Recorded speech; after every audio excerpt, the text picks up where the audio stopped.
ஜெய ஜெயசங்கர ஹர ஹர சங்கர. ஸ்ரீ மகாபெரியவா சரணம். ஒரு சமயம் ஸ்ரீ மகாபெரியவா மடத்துல இருக்கிறவாளோட பேசின்னு இருக்கிறச்சே, இங்க காஞ்சிபுரத்துல ஏகாம்பரேஸ்வரர் கோயிலுக்கு பக்கத்துல சிவா விஷ்ணு ஆலயம் ஒண்ணு இருந்ததாமே, உங்கள யாராவது கேள்விப்பட்டிருக்கேளா அப்படின்னு கேட்டார். எங்க இருந்தது, இப்போ எப்படி இருக்குன்னு யாருக்காவது தெரியுமான்னு கேட்டார் பெரியவா. எல்லாருமே தெரியாதுன்னு சொன்னதும் பரமாச்சாரியார் ஒரு தீர்மானத்துக்கு வந்தார். மறுநாள் காலம்பரவே புறப்பட்டு குறிப்புகள்ல இருக்கிற அந்த இடத்தை தேடிண்டு போய் பார்க்க முடிவு பண்ணார். அடுத்த நாள் பெரியவாளோட சுமார் 30 பேர் கிளம்பினான். மடத்து குறிப்புகள்ல இருந்த இடத்தை கண்டுபிடிச்சு கோயிலை எதிர்பார்த்து போய் நின்னவாளுக்கு அதிர்ச்சி தான் காத்திருந்தது.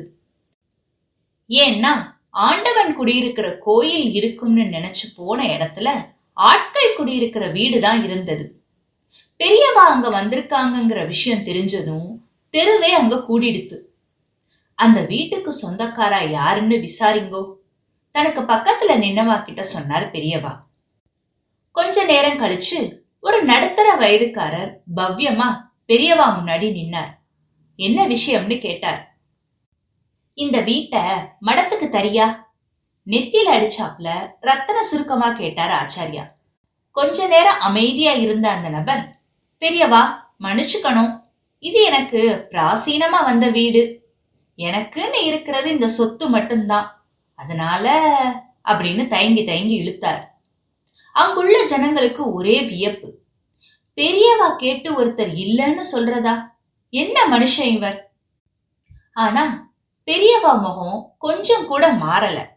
சரி, அதனால ஒண்ணும் இல்ல, உனக்கு எப்பவாவது தோணித்துனா அப்போ கொடுத்தா போதும் அப்படின்னு சொல்லிட்டு மளமளன்னு நடந்து மடத்துக்கு வந்துட்டார். இந்த சம்பவம் நடந்து கொஞ்ச நாளைக்கு அப்புறம் அந்த வீட்டோட சொந்தக்காரர் பெரியவாளை தரிசனம் பண்ண மடத்துக்கு வந்தார்.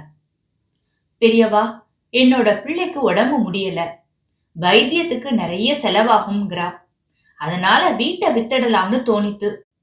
ஆனாலும் நீங்க கேட்டதால உங்களுக்கு தந்துட்டு ஊரோட போய் இருந்துடலாம்னு நினைக்கிறேன். அங்கேயே ஏதாவது வைத்தியம் பார்த்துக்கலாம்னு தீர்மானிச்சிருக்கேன், அதான் அப்படின்னு தயக்கமா சொன்னார். உன் பிள்ளையாண்டானுக்கு ஒன்னும் ஆகாது, அவன் தீர்காயுசா ஆரோக்கியமா இருப்பான். அவனுக்கு வைத்தியத்துக்கு நானே டாக்டர் கிட்ட சொல்றேன்.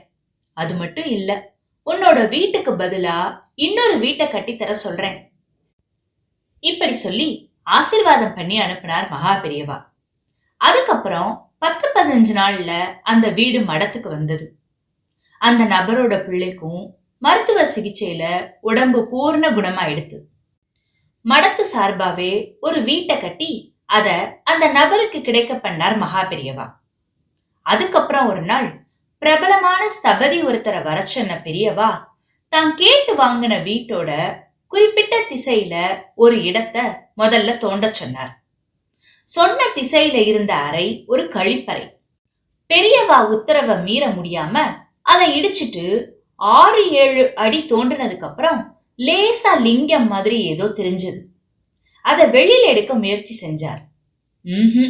எவ்வளவு முயற்சி செஞ்சும் முடியல. ஏகாம்பரேஸ்வரர் கோயிலோட யானைய கூட்டிட்டு வந்து இழுக்க வச்சு பார்த்தா பிரயோஜனமே இல்ல, லிங்கம் அசைய கூட இல்ல.